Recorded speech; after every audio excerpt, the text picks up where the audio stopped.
ஹே பையா, என்ன ஓனர் மாதிரி நின்னுகிட்டு இருக்க? வேலை செய்யாம வேலையே செய்யு. செய்யறேங்க சார். ஆமா, நீ வேலை செஞ்ச லட்சணம் தான் நல்லா தெரியுது. இப்போ போலீஸ்காரன் வந்து கேட்பான், சொல்லு. நல்லா லத்திய வச்சு 4 போடு போடுவான். என் கவனக்குறைவுனாலதான் எலி வந்து ஒயர் கடிச்சிட்டு அதுல இருந்த ஃபுட்டேஜ் எல்லாமே போயிட்டு அப்படின்னு சொல்லு. சரியா? அவர் நல்லா உன்னை பாராட்டி தள்ளுவாரு. ஆலயம் மூஞ்சியம் பாரு. வேலை வச்சதுக்கு என்னென்ன பண்ண முடியுமோ எல்லாம் பண்ற. இதுக்குதான் தெரிஞ்சவன் எவனையும் வேலை வைக்கிறதுன்னு சொல்றது. சே, இப்ப வர அவன் வந்து நிப்பான். என்ன சொல்றதுன்னே தெரியல. ஏற்கனவே கூட்டு கலவானியான்னு கேட்டுக்கிட்டு இருக்கான். என்னத்த இப்ப சொல்றதுன்னே எனக்கு ஒன்னும் புரியல. போயிட்டு வேலையை பாரு போ, என் முன்னாடி நிக்காத. ஓகே சேட்டு. அவன் வர வந்து என்னென்ன பண்ண போறான்னு தெரியலையே. ஐயோ, ஐயோ, வந்துட்டான்யா, வந்துட்டான். எதையாச்சும் சொல்லிச்சு சமாளிப்போம், வேற என்ன பண்ண. சேட்டே, என்ன ஃபுட்டேஜ் பார்க்கலாமா? சீக்கிரம், எனக்கு வர நேரமாச்சு. அவளை ரிலீஸ் பண்ண சொல்லி அவங்க அண்ணன் ஜாமீன் வர எடுத்துக்கிட்டு வந்து நின்றுகிட்டு இருக்கான். நீ ஏதாச்சும் ஃபுட்டேஜை கொடுத்தீங்கன்னா தான் அதை எடுத்துட்டு போய் காமிச்சிட்டு அவளை ஜெயில இருந்து விட முடியாத அளவுக்கு ஏதாச்சும் பண்ண முடியும். சீக்கிரம் சேட்டே, எடுத்து காட்டு. என்ன சேட்டே, வாய் பழந்துகிட்டு இருக்கா? சீக்கிரம் காட்டு. சாப், அது வந்து சாப் நிக்காம பாருங்க. அவன் கவனக்குறைவனால இதுல இருந்த மொத்த ஃபுட்டேஜ் டெலிட் ஆயிட்டு சாப். இது கடையில கொடுத்து வச்சிருந்த 2 நாளைக்கு முன்னாடி எதுவுமே ரெக்கவர் பண்ண முடியாதுன்னு சொல்லிட்டாங்க. அதனாலதான் சாப் என்ன பண்றதுன்னே தெரியல. சேட்டே, என்ன எல்லாரும் கூட்டுக்கணவானியா ஒரே கூட்டமா தெரிஞ்சுக்கிட்டு இருக்கீங்களா? அது எப்படி சேட்டே? அவளை அரெஸ்ட் பண்ணி 2 நாளுக்கு முன்னாடி வரைக்கும் ஃபுட்டேஜ் இருக்குன்னு சொல்லிட்டு வந்தேன். இங்க வந்து கேட்கறேன் ஃபுட்டேஜ் இல்லைன்னு சொல்றேன். இல்ல என்ன பார்த்தா உனக்கு எப்படி தெரியுது? உள்ள தூக்கிட்டு போயிட்டு லாடம் கட்டிட்டு விளாடும். சாப், எனக்கு எதுவுமே தெரியாது. அதோ நிக்காம இருங்க, அவனை கூட்டிட்டு போங்க. கடையோட ஓனர் நீ தானே சேட்டே? அப்ப நீ நட, ஸ்டேஷனுக்கு போவோம். ஒரு 4 அடி போட வேண்டிய இடத்துல போட்டேன்னா எல்லா உண்மையும் தெளிவா தெரிஞ்சிடும். சாப், எனக்கும் அதுக்கும் சம்பந்தம் இல்ல சாப். சொல்றதை கேளுங்க சாப். என்னென்னமோ சொல்ற. சரி, உன்னை கேட்டு என்ன பிரயோஜனம்? நான் வேற எதுனா கடையில இருக்கான்னு விசாரிச்சுக்கிறேன். டேய், ஒரு கடையை ஒழுங்கா பாத்துக்க தெரியாதா? உன்னை நம்பிதானே அவர் ஒப்படைச்சிருக்காரு உன் பொறுப்புல. இப்படி ஃபுட்டேஜ் எல்லாத்தையும் டெலிட் பண்ணி வச்சிருக்க. சார், நான் என்ன சார் பண்ணுவேன்?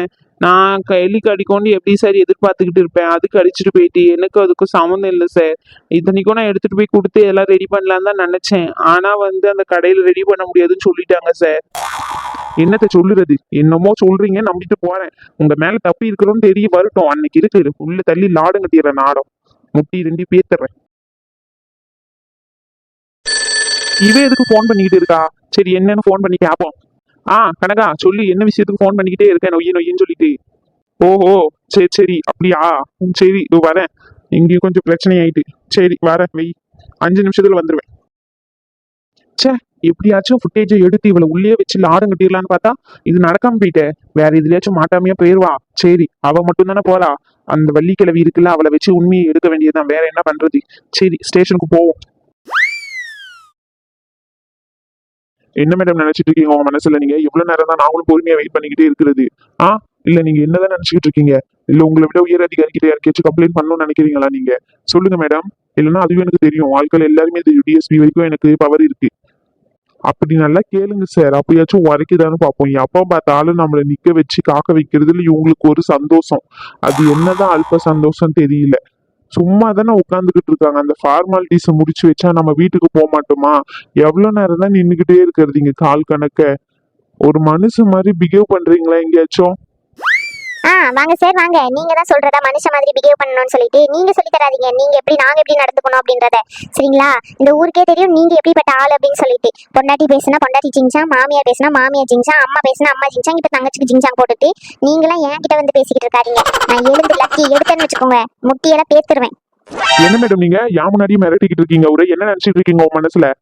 சார், உங்களுக்கு விருப்பம் இருந்தா நில்லுங்க, இல்லனா போயிட்டு வெளியே ரோட்ல உட்காருங்க.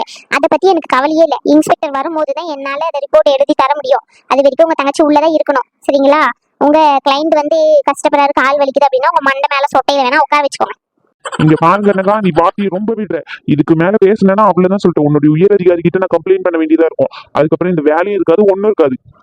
கனகா சார், வாங்க சார். கனகா, என்னாச்சு? ஒரே சத்தமா இருக்கு. ஸ்டேஷன் வெளியே வரைக்கும் கேக்குது நீங்க கத்துறது. என்ன பிரச்சனையா உங்களுக்கு? எதுக்கு கத்திக்கிட்டு இருக்காங்க? இங்க வந்து ஜாமீன் எடுக்க தானே வந்தாங்க. அப்புறம் என்னமா உங்களுக்கு? சார், அவங்கள நிக்க வச்சுக்கிட்டே இருக்குமா? நம்ம ஆரத்தி எடுத்து விருந்து வைக்கலையா அவங்களுக்கு? அவங்களுக்கு ரொம்ப நேரம் வெயிட் பண்ணிக்கிட்டு இருக்காங்களாம். அதனால இப்பவுமே அனுப்பிவிடுங்கன்னு சொல்லிட்டு கோவப்பட்டு இருக்காங்க. ஓஹோ, அப்படியா? எங்க விருப்பத்துக்கு தான் சார் நாங்க நடக்க முடியும். உங்க இஷ்டத்துக்கு நாங்க நடக்க முடியாது. உங்க இஷ்டத்துக்கு நடக்கிறதுக்கு இங்க யாருக்கும் சம்பளம் கொடுக்கல. சரிங்களா? உங்க வீட்டு வேலைக்காரங்க நினைச்சுக்கிட்டு இருக்கீங்களோ? இங்க இருக்கிற எல்லாருக்கும் நாங்க ஒண்ணுதான். அவங்க கம்ப்ளைண்ட் கொடுத்துருக்காங்க, அதை விசாரிச்சுட்டு தான் எங்களால வெளியே விட முடியும். உங்க தங்கச்சி பண்ண தப்பு இன்னும் வெளியே வரல, அவ்வளவுதான். ஒரு நாள் மாட்டோம், அன்னைக்கு இருக்கு உங்களுக்கு. சார், சிசிடிவி கேமரால ஃபுட்டேஜ் இருக்குன்னு போனீங்களே, ஃபர்ஸ்ட் அது கிடைச்சதா? இல்ல. அப்புறம் என்ன உங்களுக்கு? நானே இப்பதான் விசாரிச்சுட்டு வரேன், அதுக்குள்ள உனக்கு எப்படிப்பா தம்பி தெரிஞ்சுச்சு? ஓஹோ, அப்ப நீயும் கூட்டு கலவானியா? ஓ, அந்த எலி நீதானா? யாரோ எலி கடிச்சிட்டு அப்படின்னு சொன்னாங்க, இப்பதானே தெரியுது. காசு கொடுத்து இந்த வேலையை பார்த்துருக்கீங்க அப்படின்னு சொல்லிட்டு. இன்னும் கொஞ்ச நாள் தான், எல்லாரும் இதே மாதிரி தப்பிச்சுக்கிட்டே இருக்க முடியாது எல்லா நேரத்துலயும்.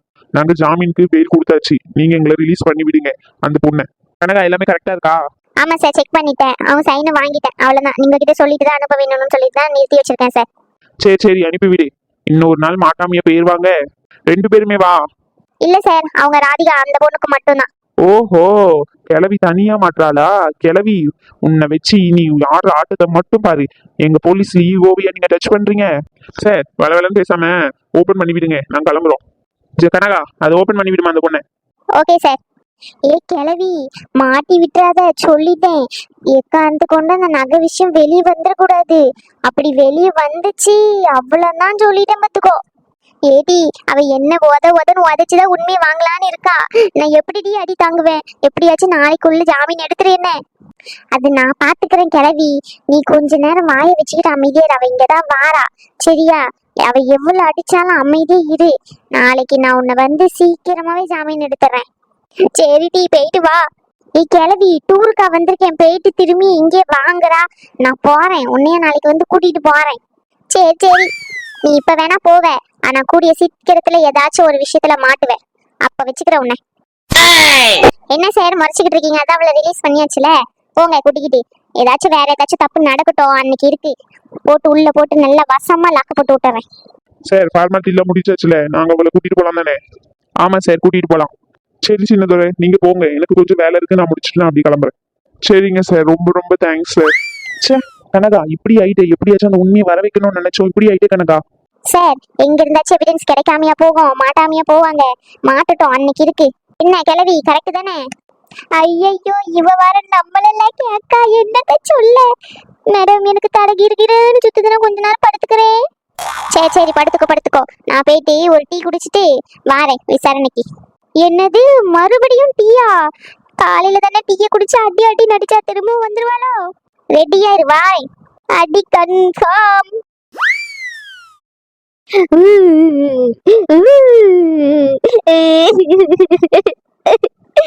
இங்க பாரு கிளவி, இங்க உட்காந்து ஊர்ல விட்டுக்கிட்டு இருந்தேன், இன்னொரு உலக்கடிதான் வாங்குவ சொல்லிட்டேன். நாடகம் நடிச்சுக்கிட்டு இருக்கியோ இங்க உட்காந்துக்கிட்டு, உன் முகம் வர நேரத்துல நீ சொன்னாலும் கேட்க மாட்டா, ஒரு அடி வாங்கினாதான் கேப்பா. ஏலே, உன் பொண்டாட்டிய பாத்தியா? இந்த உலக்கையாலே என்ன மாங்கு நடிக்கா, என்னன்னு கேளுல. என்னி, உங்களுக்கு எவ்வளவு தைரியம் இருக்கணும்? என் அம்மையே நீங்க அடிப்பீங்க. கொஞ்சம் தைரியம் இருந்தா இங்க முன்னாடி வா. ஏடி, நீ அங்க போவாதே, அவ உலக்கைய வச்சு மாங்கு நடிக்கா பாத்துக்கோ, அதனாலதான் சொல்றேன். ஓஹோ, அந்த அளவுக்கு வந்துட்டா? சரி, நாளைக்கே உங்க அம்மையும் அப்பையும் வர சொல்லி இவளை கூட்டிட்டு போக சொல்ல வேண்டியதாமா. இதோட இவளை முடிச்சு விட்டுக்க வேண்டியதுதான். ஆஹா, அப்படியா? சரி. அப்போ எனக்கு சேர வேண்டிய சொத்து பத்திரம் எல்லாத்தையும் கொடுங்க, நான் எடுத்துக்கிட்டு போறேன். எங்க அம்மா வீட்டுல போட்ட நகை நட்டு சீரு செனத்தி கல்யாண செலவு எல்லாத்தையும் கொடுங்க. என்ன எல்லாரும் வாயை பொழந்துகிட்டு இருக்கீங்க?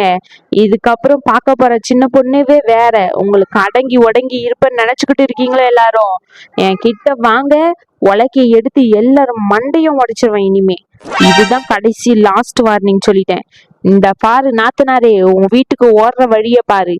இதுக்கப்புறம் காலையில எழுந்த உடனே நீ இங்க இருந்தா அவ்வளவுதான் சொல்லிட்டேன். இது என் அப்பா கட்டின வீடு, நீ யாரடி சொல்றீ? நான் இங்கதாண்டி இருப்பேன். ஓஹோ, அப்படியா?